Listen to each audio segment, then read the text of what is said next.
Hey everybody, my name is Matt Kelley from Equip Ministries, and I'm everywhere I go, there's always some rednecks that want to screw everything up, and most of them are usually preachers. Hey everybody, I'm Matt Kelley from Equip Ministries, and I want to just let you know today that I'm no longer an addict. I've been set free from all of my addictions through a relationship with Jesus Christ, and that started 21 years ago. And ever since that, I've been sober. I've been serving God for about 21 years, but in those times, I've been doing a lot of youth ministry. In that time, I also was a pastor of one church for 15 years. And about 3 years ago, God began a ministry of my life called Equip Ministries. And what we do, we travel around to high schools and middle schools and a lot of elementary schools now, unfortunately, to where we are speaking to young people about the dangers and the causes of substance use and abuse. We do a couple of different presentations when we go to these schools, and I want to do one for you here today. We are actually down at the H&M Hunting Club just outside of Arableton, Georgia. They've been piping sunshine in here for a week just because they knew we were coming so we could have nice weather. It's been a great week. We're out here. We've already killed a turkey. We've already caught a lot of fish. We're having a great time. But it brings to mind the importance of getting outdoors and having that dominion over the animals that God has given us dominion over. But I want to talk to you today about decisions.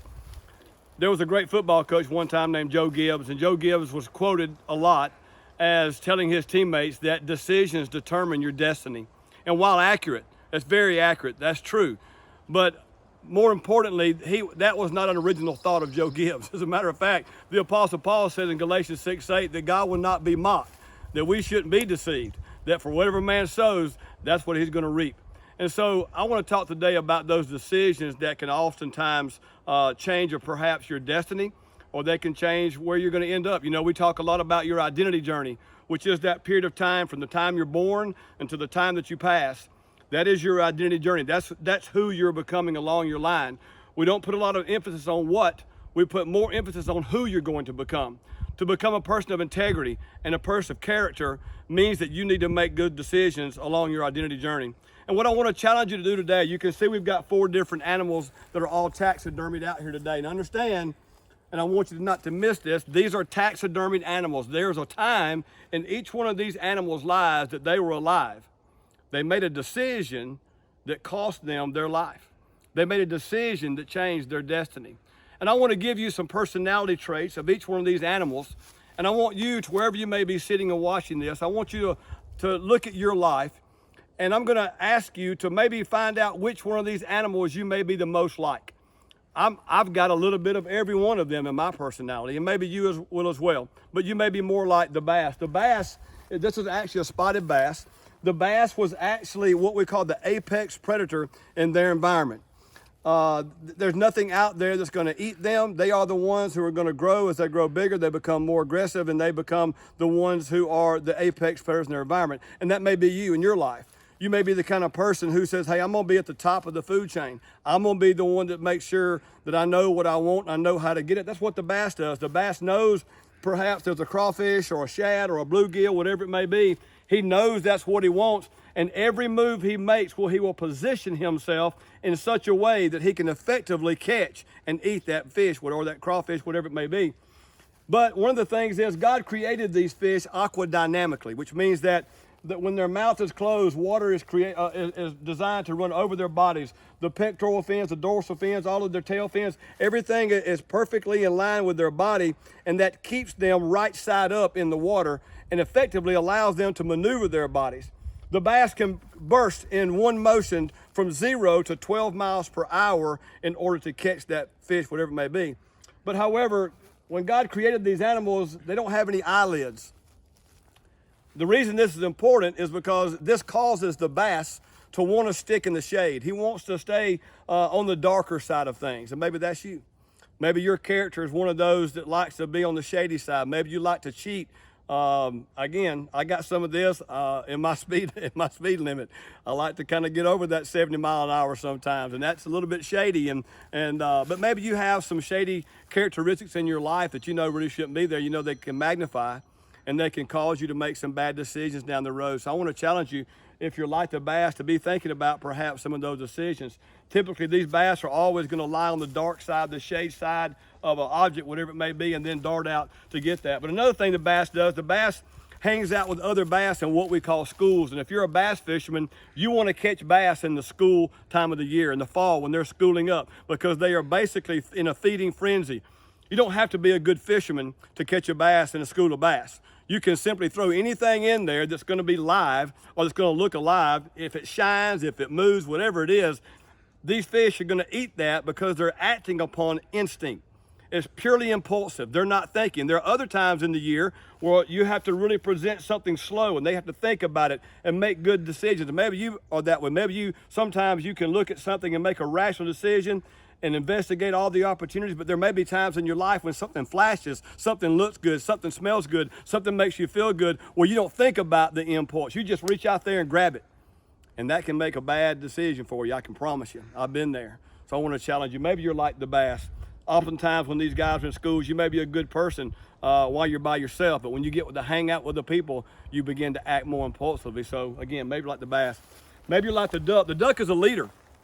This is actually a hen mallard, and she is actually a leader. She's very communicable. One of probably the weakest traits they have as far as the mallard goes, nearly probably 99% of all the mallard hens that are harvested from a duck blind are typically harvested by someone who is blowing an actual hen mallard call. They're very responsive to their own calls. They don't like to be alone. As a matter of fact, they've got a call called the lonesome hen, where if they get separated from the flock and they might be in some backwater somewhere and find themselves alone, that they would just sit in one area and just quack, quack, quack, quack, quack. And they'll do that 40 or 50 times until some other duck hears them and comes in. And again, maybe that's you. Maybe you can't stand to be alone. Maybe you really cry out when you find yourself in that position. Maybe there are some insecurities there that you don't trust yourself when you're alone. Maybe you're the kind of person that has really good intentions about getting a project done, getting work done, getting study done, or making some good decisions, maybe even going to church. But yet somebody can call you up and say, hey, some things are happening and it's going to be a lot of fun. We want you to go with us, and you'll just cave in to their earliest temptation, I guess, to go do what it is. So you kind of give in to their leanings, and they're trying to get you to go their way. And that's what this duck does, and it cost her life. But one of the things they are model leaders. They teach their ducklings to fly by modeling. And that's where we basically all learn as well. She'll fly 25 yards and she'll encourage her hens to fly. And then she'll fly another, and then she'll encourage her hens to fly. And maybe you're that kind of person, that's that kind of leader. You may have great leadership skills where you can take people and show them what to do and show them how to do it. So you may be like her, that you have great leadership skills. They also have great homing skills. Maybe they can take their flock of ducks and fly 10,000 mile round trip when they're migrating south for the winter, and they can come back and she can put her feet down in the exact same pasture that she left. And again, that may be like you. You may have that kind of homing mentality. You may have left home when you're a young person, and now you know where to come home to. You know where to come back. You know, home never changes. So you may have that homing mentality. You may be like the mallard hen duck. You also may be like the white-tailed buck deer. This is a deer that was harvested by someone, and obviously he made bad decisions, as I said, because he's now in someone's showcase. And the buck deer grows up in a family group. And this family groups, it may be 1 or 2, 3 does together, the mother deer, and they'll have 1 or 2 fawns each, and they'll all grow up together in the first year and a half of their life. But about the time a year and a half old comes, these guys start getting this wandering spirit. They don't want to stay around home. They want to get out and get on their own. Lots of times they'll get, if you're a deer hunter, you understand this, they'll get in what we call bachelor groups. And in the bachelor groups, they typically do what a bachelor group of guys would do. They run around chasing girls and trying to fight somebody. That's basically what they do in that young age of their life. And then they'll separately begin to separate themselves the more and more wise they become. And again, this may be like you. You may have had that type of past where that's where you were, but now that you've gotten older and you find yourself now making better decisions. Typically, the bucks, as the breeding season comes in, they get on the search for the does, and typically there may be another buck in the area that they're gonna fight. And what happened in this buck's life, I don't know, I wasn't there, but this is called the main beam. All of the scoreable points are off this main beam right here. And so, unfortunately, this guy over here, in a fight, he broke off this main beam on this side. Deer have amazing peripheral vision. So it struck me one day when I was looking and thinking about all this, God just really pulling this out to me, that everywhere this deer went, everywhere he went, up here in his peripheral vision, he saw a weakness. He saw something that was missing. He saw a scar. And that scar prevented him from going and doing what he was created to do. That scar prevented him from stepping up and becoming a fighter, or stepping up. And perhaps maybe in your life, there's something that, man, it doesn't matter where you go, it's there. You tried to get rid of it. I'm sure he shook his head trying to get it off, but it just always was there. Maybe that's you. Maybe you've got something in your past where somebody's hurt you or broken your heart, or they've stolen from you or robbed you or broken your trust, and you just got that scar and you can't get rid of it. And maybe that scar is preventing you from moving forward in your life. You can't let that happen along your identity journey. You got to make sure that you continue to move forward, making those decisions based upon your strengths and not upon your weaknesses. And this guy right here, he made a decision one day and it cost him his life. Maybe you're like the eastern wild turkey. This is obviously the male. It's called a gobbler. This is the one that we are kind of after. As hunters, we want to harvest the male turkey. This is called the gobbler, and they too, like the deer, they grow up in these family groups, and they begin to establish very early in life what's called a pecking order. And in a pecking order, the strongest survive. In the pecking order, one by one, that turkey who is going to end up at the top of the pecking order, he will stop at nothing to flog his own brother or sister. If there's a bug on a piece of grass and he sees it and he's going for it, if that other little chick comes in there, he will flog that chick to make sure that he gets the grasshopper and the other one doesn't. Or maybe you're like the eastern wild turkey. This is for action a gobbler. This is the one that those of us who turkey hunt, these are the ones that we want to try to harvest. He is also kind of like the bass. He's at the apex predator as well. As they grow up in family groups a lot like the deer do, and they begin to establish what's called a pecking order early in life. Even as when they are first born, they'll begin to establish who gets the grasshopper, who gets to chase the other one down. And they'll begin to flog each other, which means they'll hit each other with their wings, and they'll begin to fight early on. And they will decide through their own pecking order over the first months to a year and a half as to which one is going to be at the top of the pecking order. And again, this could be like your personality, perhaps. You could be like one of these guys that you really don't care who you hurt as long as you get to the top. Maybe you're like the person who says, I know what I want to go get it, and I don't care who I step on to get it there. You could be that way. Also, these turkeys are the most communicable animals that we know of. They have actually 26 different languages per se that they understand in their form of speaking, communication. The different clucks and purrs and cackles and what we all know as gobbles and the noises they make. We've given those names, but every one of them have a meaning to these animals. And so maybe you're like me. Again, a lot of this is me. I don't mind talking. And so I've got that gift as well. Maybe that's you. Maybe you don't mind talking either. One of these things too about turkeys, they're one of the most vainest animals that we have.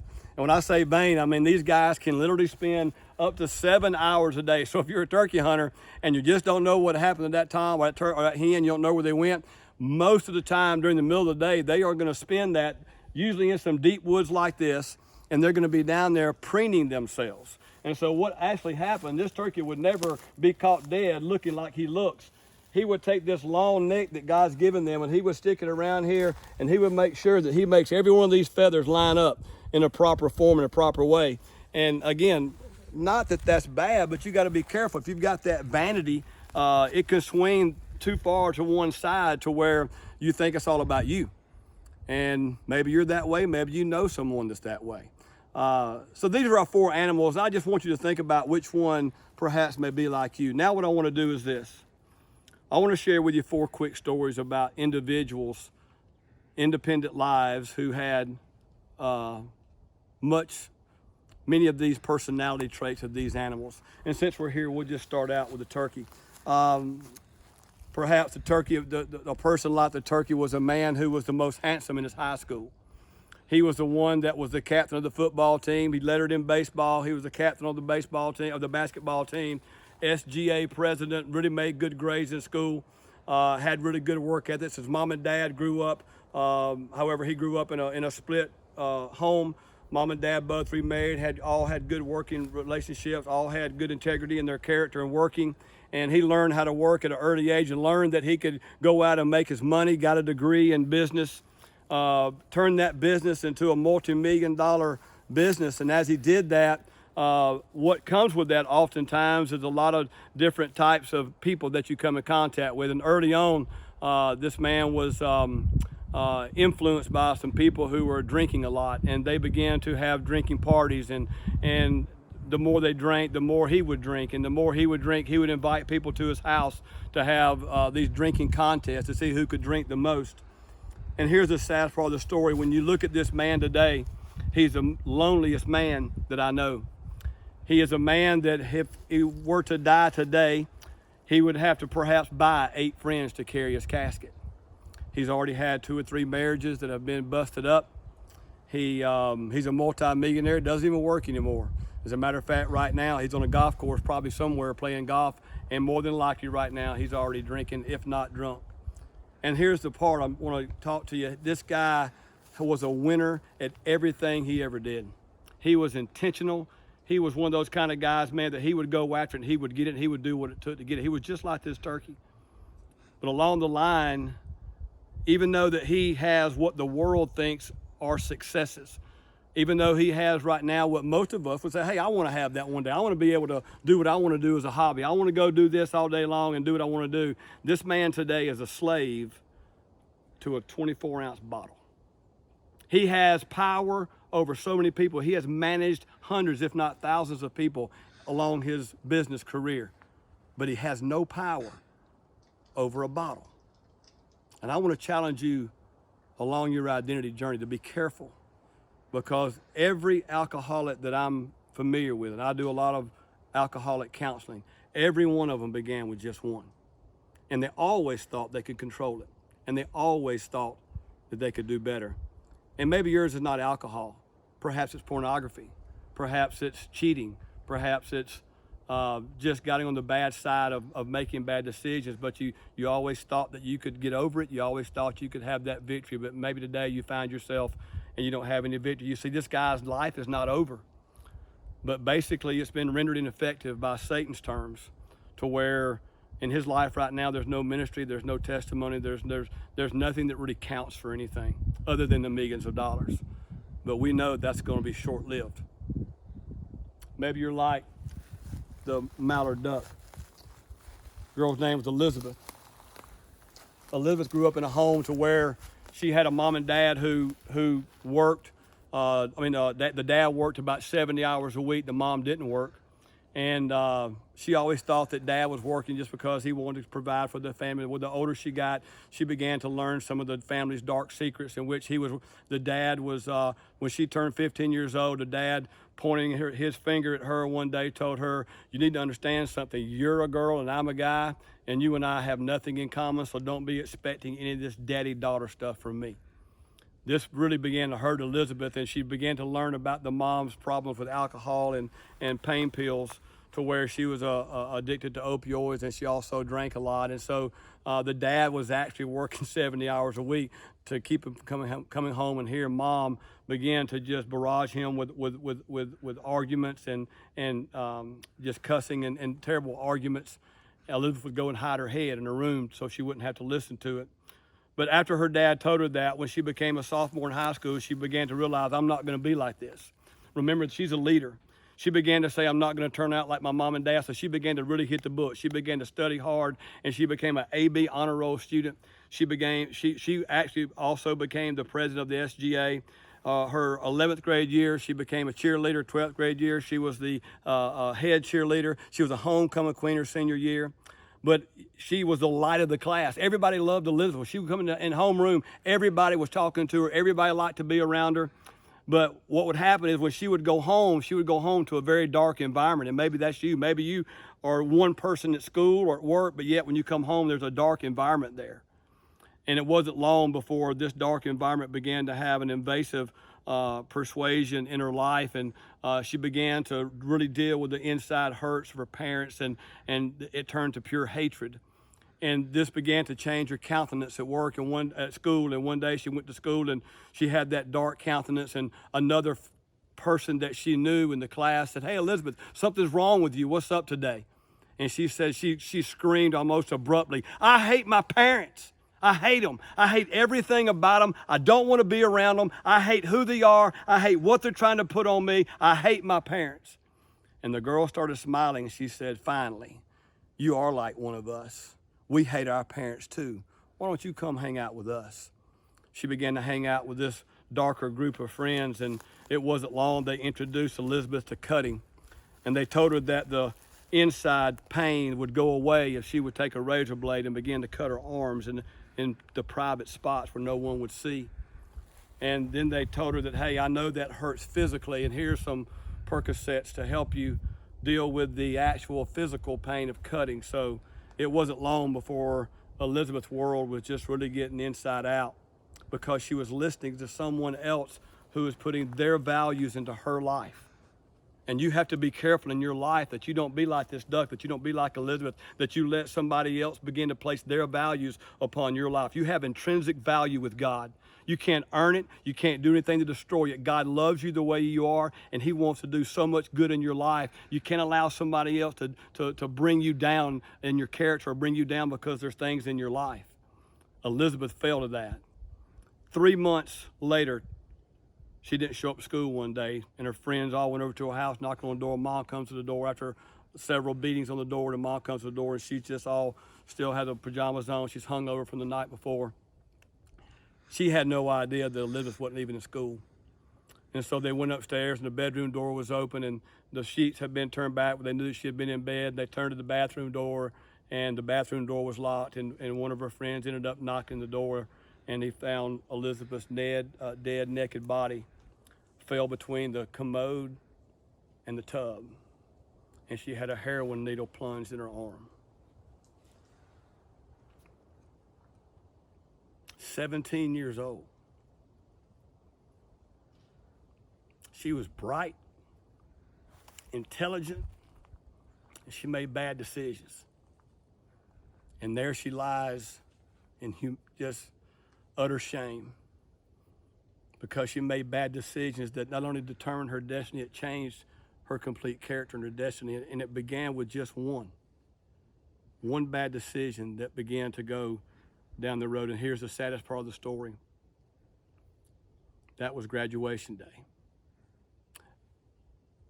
That was the day that she was supposed to walk across the stage and receive all the accolades that she had worked so hard for. That's Satan's job, to steal, kill, and destroy. And he's good at it. He's a liar. The Bible calls him a father of lies. And he wants to do nothing more in your life than to render you ineffective. And he does so by friends, and he does so by people with negative consequences. You got to be careful along your identity journey to make sure that you don't allow yourself to become like Elizabeth. Maybe you're like the Bass. Billy grew up in a home where his mom and dad stayed married. His dad never did go to church. His dad liked to drink a lot of beer, but his dad fished a lot. So Billy and I would hang out together and do some things together. And every time that Billy would come to church, his mom would bring him, and we grew up in our church group together. And but when he got to be 16 years old, he and a girlfriend he were dating became sexually active, and she became pregnant, and they made the decision to drop out of school and to get married and to have this child and to raise this child. Well, this meant responsibility. This meant he had to go make money. So he went to go make money. He learned right quick that I could make a lot of money in the salesman business. And so he learned that money meant power. He started taking other people's money and buying drugs, and they never would know it. And the drugs turned into a different lifestyle. And before you know it, he divorces her. He finds another woman. They get involved. They have 3 kids. He ends up divorcing her. And the whole time, he's making a lot of money. This guy, I'm telling you, he was just like the Bass man. He knew how to go out and get what he wanted. He knew how to lie in wait. He knew how to make it, but it seems like he was just always bent on that darker side of things. He just, if he could have stayed straight, he would have been a millionaire time and time again. One of the last times I saw him alive was at his son's funeral. His son's funeral was 22 years old when because Billy wasn't in his son's life. His son turned out making bad decisions as well, and he was killed in a DUI accident. Since that time, Billy has gone off to prison, will be there until 2033. Again, this is someone's life who is not dead. This is someone whose life has been rendered ineffective because of bad decisions they made On the front end, everything looked good. On the front end, it was fun. On the front end, it looked like something they want to be a part of. But unfortunately, just like sin and just like greed and just like power, all of that stuff to begin to invade his life. And before you know it, he's become a person that he didn't even know who he was anymore. And now he's in prison. Now he can't see his grandkids. Now except when they visit. I mean, his whole life has changed because of those bad decisions that he made. I want to challenge you along your identity journey. If you've got this type of character, be careful that you're not attracted by those things that cause you to act upon instinct. Think, slow down. If something looks too good to be true, there's a pretty good opportunity that it probably is too good to be true.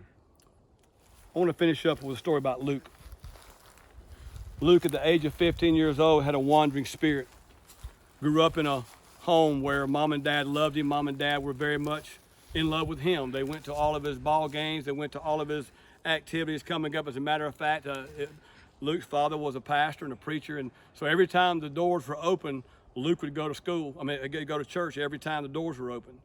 But when he got 15 years old, this wandering spirit began to stir a little bit about him inside. And so while at school one day, he went to a really big school, and there was about, I don't know, probably 1,500 kids in the school. And the guy walked up with some frat letters on his shirt and said, "Hey man, you want to come to a keg party Friday night?" Well, Luke didn't know what a keg party was, but he said, "Yeah, I'll go. Sounds fun." So he went to this party and he got over there, and some guy gave him a little 12-ounce red solo cup of draft beer. And now remember, Luke grew up in a home where he was told that if you do drugs or alcohol, they'll kill you. If you have sex before you get married, you're going to have some girl that gets pregnant, or you're going to have a disease. And they painted all these negative effects to all these things that he was seeing his friends doing, but yet nothing bad was happening to them. So the first time Luke began to drink this beer, his lips began to tingle. He began to feel really good and kind of funny. He wanted to drink another beer, got a little more silly, drank another beer, got a little more silly. Well, now he's the life of the party. He's running through the campfire, everybody's laughing at him and all this kind of stuff. And there's a new identity, and this is what's careful. There was a new identity that began in Luke's life that had nothing to do with the person that God created him to become. This new identity was not based upon anything morally valuable. It was all about the good time. It was about the parties. It was about the girls. It was about the cutting up time. And this new identity began to be fed because somebody wanted him at the next party and at the next party and at the next party. Before you know it, he's in the 10th grade, man. He's drinking every weekend. 11th grade year, the beer turned to liquor. 11th grade year, he found marijuana, started smoking marijuana. He cracked his hip during his senior year at football. Somebody gave him a little white pill, said, "Hey man, this will help the pain." And it was a Oxycontin, and he took that Oxycontin, and yeah, he liked that feeling too. And at 19 years old, he went to a college party, and somebody brought out some white powdery substance, and he learned that was called cocaine. And he didn't really know all this stuff, and man, he took that cocaine, and he really fell in love with that. And at 24 years old, he was doing LSD and snow skied off a mountain one night in North Carolina. He was tripping because the snow was hitting his face, and he felt like his face was melting, but instead it was just the snow. But he was so messed up on his drugs, he didn't really know. He wrecked at the bottom of the snow lift, and this still didn't change his life. He continued to party for the next 9 or 10 years. He met a girl in a bar, and they ended up living together, and he believed that lie too. That if you cohabit with somebody, that means your marriage is going to last. That's another lie from the adversary. 70% of all people who cohabit before they get married still end up in divorce. It does not guarantee anything. In fact, it cheapens your relationship. So he ended up divorcing this lady with 2 kids, ended up losing it all, lost the house, lost the farm, lost it all, ended up living in a 2-room hunting shack in a town in West Alabama. There's no running water there, and he was having to take baths at a service station up in Tuscaloosa. One night after a night of partying, Luke came back to that cabin, and the headlights were shining on the side wall. And when he came up, he looked up there, and he was convinced that because that night he was alone, he was convinced that life was no more worth the living. So he had a .357 pistol lying beside him in a seat, and he picked up that pistol and he thumb cocked it, and he stuck it to his temple. And immediately his hand began to shake. And for some reason, I don't know why, but I didn't pull the trigger. That's my story. I'm Luke. And there's a lot of you out there like me. There's a lot of you out there who come from good homes and good people, and you think that life's all about party and life's all about fun. There's no responsibility. Just go do what you want to go do. And you think that there's no end. It's just going to always be that way, and it's not. There's always consequences to your decisions. And I have no idea why that night I didn't pull the trigger that night, except to know now I know why. But I didn't know then. I want to challenge you along your identity journey to remember that you can never do anything to separate you from the love of Christ. To remember that you can never do anything to change your value with God. And to know that God loves you and that he wants you in a relationship with him that can be found only through his son, Jesus Christ. Jesus himself said in John 14:6 that I am the way and the truth and the life, and no man comes to the Father but by me. And that's Jesus speaking. And if you're searching for things out there that perhaps you want to try to fill your life like every one of these other people were doing, they were trying to fill their lives, to fill that void in their lives, and they tried everything the world had to offer: money, riches, success, popularity, everything that the world offers. They had it all. And it still left them meaningless, and it still left a life that was lacking. And that life can only be found in a relationship with Jesus Christ. So I want to challenge you this week to be personal with yourself. Look at these personalities and see if there be any of these ways in you that perhaps you're allowing now to take root. Do an inventory morally of your life. Is there anything in your life today that wasn't there a year ago? Is there something that's moral in your life now that was there a year ago? Have you noticed that perhaps there are things that are easier to do than they were a year ago? And please, I want to challenge you, be honest with yourself to make sure that you don't allow any of these things to take footholds along your life. And if you'll do that, I can promise you, your identity journey is going to look a whole lot better if you'll come to that relationship with Jesus Christ. Hey everybody, I'm Matt Kelley from Equip Ministries, and I do appreciate you watching our lesson today, and I do pray, and I believe the Word of God is powerful and effective, and I believe it can help you if you'll just allow it. If you don't know of anyone to call, you can go to our webpage at www.equiponeministries.org, spell out the number 1 O-N-E, equiponeministries.org. You can go there and you can email me there, and I'll put you in touch with somebody in your area that can help you. If you have someone or know someone who's dealing with addictions, we can help them as well. If you'd like to go to our Facebook page at Equip Ministries Inc., you can go there, and we have devotions every week that are 3 to 5 minutes that are usually from the woods or the water. Our motto is staying sober in the woods, on the water, but most importantly in the Word. And again, if you'll do that, I can promise you a life of sobriety. Can't wait to see you next time. Y'all have a great week.